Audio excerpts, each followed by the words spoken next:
On commence tout de suite avec mon premier expert déjà à table à côté de moi. C'est notre expert technologie. Bonjour Richard Motte et bienvenue à toi. Merci, bonjour. Alors, je vois que tu as apporté toutes sortes d'accessoires. Aujourd'hui, on va parler avec toi des smartphones pliables. Alors moi, je connaissais le concept du smartphone plié, celui qui est dans la poche arrière du jean sur lequel on s'assied et qui ressort inutilisable. Mais j'imagine que c'est pas ça que tu viens nous vendre. Pas exactement, mais c'est peut-être ce genre d'accident qui débouche sur une innovation comme un smartphone pliable. C'est peut-être mené à une innovation grâce à toi. Mais oui, qui sait, qui sait. Oui. Alors, d'abord, quel est l'intérêt d'avoir un smartphone pliable? Je vois que tu en as quelques-uns. Est-ce que tu peux montrer comment il se plie, se déplie? C'est quoi le but de créer ça? Pour bien comprendre d'où viennent les smartphones pliables, il faut partir d'un constat. Les smartphones sont grands aujourd'hui. Je suppose que tu seras d'accord avec moi. Ils sont grands, voire très grands. Il existe encore 2 ou 3 modèles un peu plus compacts, mais ça reste assez grand. Ça a plein d'avantages. C'est plus pratique de voir toutes ces apps, de voir des vidéos. Approche-toi du micro, je vois que tu es loin. J'ai l'impression que tu es tellement loin. Ça a plein d'avantages d'avoir un grand smartphone, mais le problème, c'est que c'est encombrant. Oui. Il y a des moments où on ne sait plus où le mettre. Les poches, ça devient un peu juste pour mettre les grands smartphones. Donc, c'est là que les pliables, on peut dire pliant aussi, voilà, j'ai l'habitude de dire pliable, donc je vais rester avec ce terme-là. C'est là que le pliable entre en jeu pour justement offrir une grande taille d'écran uniquement quand on en a besoin, ou une grande taille, voire très grande taille, et quand on n'en a pas besoin, eh bien, ça reste une taille normale ou tout petite. Donc, je vais déjà te montrer là. Il y a 2 formats différents de pliables. Ici. Voilà, ça tient là-dedans quand il est plié. C'est assez sympa, on dirait un poudrier. C'est quand même petit. Oui. Et ici, voilà, c'est un modèle qui a un écran, déjà un petit écran externe, qui te permet d'afficher ton agenda, évidemment à l'heure, la date, la météo, donc tu peux avoir des notifications. Donc tu peux déjà te servir de ça, du smartphone, sans le déplier. Oui, il y a déjà, tout est déjà accessible directement sur l'écran. Depuis le petit écran externe. Alors, il y a d'autres modèles avec des écrans encore plus petits comme celui-là. Bon, là, évidemment, les interactions sont plus limitées. Oui, c'est vraiment plus la notification de on a un message en attente, j'imagine qu'il y a une petite lumière qui s'allume, on a l'heure, on a la date. Voilà, c'est vraiment le strict minimum, quoi. Exactement. Voilà. Et une fois que tu en as vraiment besoin, tu l'ouvres et tu arrives à un smartphone classique, en fait. Ah oui.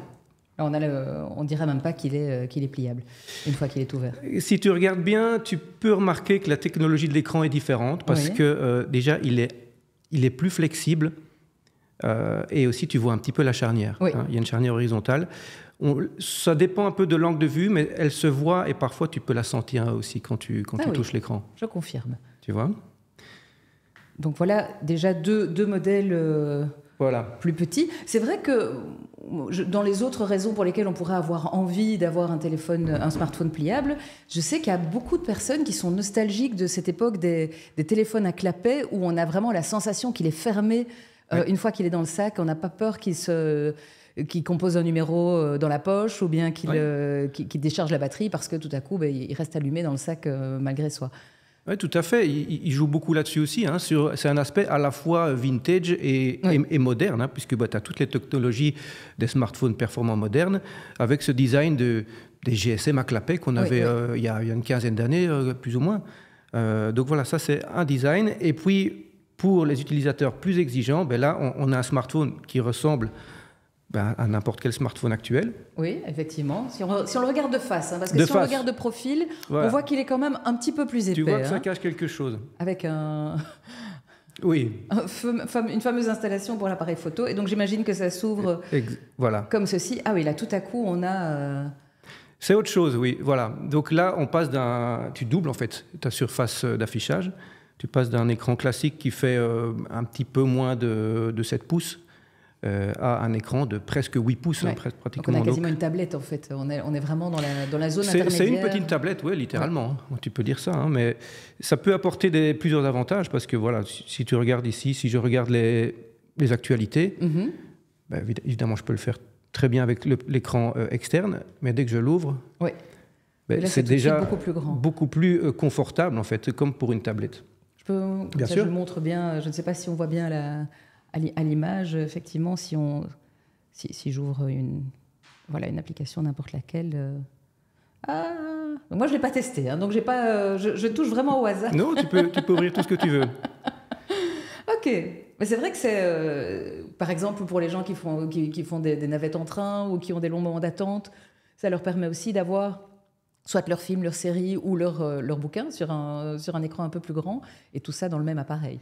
Tout ça dans le même appareil, voilà, c'est un peu ça l'avantage. Ça ne va pas totalement remplacer une tablette ni un ordinateur portable, mais c'est du all-in-one. Donc tu as un peu cette tablette ou un smartphone dans un seul appareil. Ok, alors on peut commencer à comprendre l'intérêt d'avoir un smartphone pliable. Maintenant, j'imagine que tout ça a un coût. Ça ne doit pas être... on n'est pas dans le bas de gamme, à mon avis. Le prix, ça pique un peu. Hein. Oui. Pour un smartphone comme celui-ci, tu peux compter 1 800 €. D'accord. Donc, celui-là, on ne le met pas dans la poche, on ne s'assied pas dessus. On essaie d'en prendre soin quand même. On le manipule avec soin. Voilà. Donc, pour ce genre de design, pour le moment, on n'a que 2 marques officiellement en Belgique, c'est Samsung et OnePlus, qui proposent ce genre de design. Il y en a d'autres disponibles dans le monde, mais pas officiellement lancés en Belgique. Par exemple, Google en a un aussi, Oppo. Mais en tout cas, en Belgique, on n'a que ces 2-là pour le moment. Pour ce format-là? Oui, pour ce format qui s'ouvre comme un livre. D'accord. Et les 2 qui s'ouvrent comme un téléphone à clapet, les 2 plus petits modèles qui sont là, on est dans quelle gamme de prix et dans quelle marque? Alors, ils sont un peu moins chers. On oscille entre 900 et 1 200 €. OK. Ça reste quand même ça reste un investissement. Maintenant, c'est un prix qui correspond un peu plus à un smartphone haut de gamme classique. Hein. Oui. On est un peu dans cette tranche-là. Mais je précise que les prix que je te dis là, c'est les prix de lancement. Hein. Et on sait que sur le marché des smartphones, après quelques mois de l'introduction du produit, les prix chutent assez vite. Donc, ça peut être intéressant de ne pas forcément se jeter tout de suite sur le produit quand il est lancé. Il n'y a pas le premier jour. À moins qu'il y ait parfois des actions spéciales de cashback, des choses comme ça, où on t'offre des cadeaux avec l'achat du smartphone. Mais voilà, par exemple, pour un appareil de 1 200 €, il y a la même version que celle-ci, mais avec un plus grand écran externe qui coûte 1 200 normalement. Tu peux faire des économies déjà maintenant de plusieurs centaines d'euros si tu l'achètes maintenant, alors qu'il est sorti l'année passée, tu vois. D'accord. Et là, on est aussi chez OnePlus et Samsung, c'est les mêmes marques? On est chez Samsung et Motorola. Et Motorola, ok. Oui, Motorola, on a 2, hein, comme je disais. Ça, c'est la petite version, un peu moins chère. Officiellement à 900 €, mais tu peux la trouver à 600 € aujourd'hui sur le marché. Et est-ce que c'est une tendance qui va se répandre? Tous les smartphones, d'ici peu, seront-ils pliables? C'est encore un peu tôt pour répondre avec certitude. Personnellement, je ne crois pas. Je pense que c'est une nouvelle tendance. On est quand même à la 5e année de smartphones pliables. Samsung a lancé son premier il y a 5 ans. On voit que la technologie aboutit à quelque chose d'un peu plus solide. Mais je pense que les 2 types de smartphones, donc le design classique et le pliable, vont encore coexister pour un bon bout de temps, et notamment pour une question de prix aussi. Hein. C'est pas spécialement abordable. Mais il faut quand même aussi savoir que ça n'a pas que des avantages, parce que c'est la technologie pliable de l'écran. C'est un risque de faille en plus. Oui, c'est une fragilité supplémentaire. C'est un risque de fragilité supplémentaire, et la fragilité, elle est effective dans l'écran interne. Pour que l'écran soit flexible, ce n'est pas un écran aussi solide que l'écran externe, qui est assez résistant aux griffes, tu vois. Et puis... Et là, il n'est pas question de mettre une vitre de protection, évidemment, sur l'écran interne pour éviter les accidents. Il y en a déjà une installée par le fabricant, en fait. Et on te déconseille de l'enlever parce que ça te supprime la garantie. Donc, si tu dois la faire remplacer, tu dois le faire via le service après-vente. Mais voilà. Et aussi, l'inconvénient dont on parlait tout à l'heure, où il y a cette charnière qui parfois est un petit peu visible.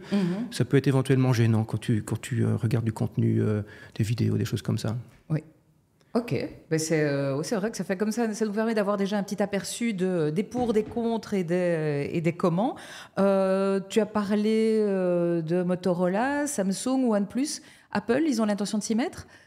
Ils ont l'intention, alors ils ne disent jamais rien officiellement, hein, ça il faut toujours attendre leur date de lancement. Ils n'en ont pas encore, mais j'aime pas trop colporter les rumeurs, mais un scoop. Apple aurait déposé un brevet de technologie d'écran pliable. Donc on sait qu'on doit pouvoir s'attendre dans un futur assez proche à une version Apple, une version iPhone d'un écran pliable. Ouais. Ok, on verra. Tu viendras, j'imagine, nous le présenter. En tout cas, j'imagine que tu le testeras le jour où il sera disponible. On achètera dans les premiers exemplaires dès qu'il est dispo pour l'envoyer au labo. Donc, voilà. Eh bien, merci beaucoup. Donc, si j'ai bien compris, tu me les laisses comme ça, moi je peux continuer à les tester, c'est ça? Je vais les renvoyer au labo. Non, malheureusement, ça aurait été avec plaisir, mais je vais devoir repartir avec. Ok, bon d'accord. Merci beaucoup Richard. Et avec puis, plaisir. À très bientôt pour un nouveau banc d'essai technologie avec toi. Avec plaisir. À bientôt.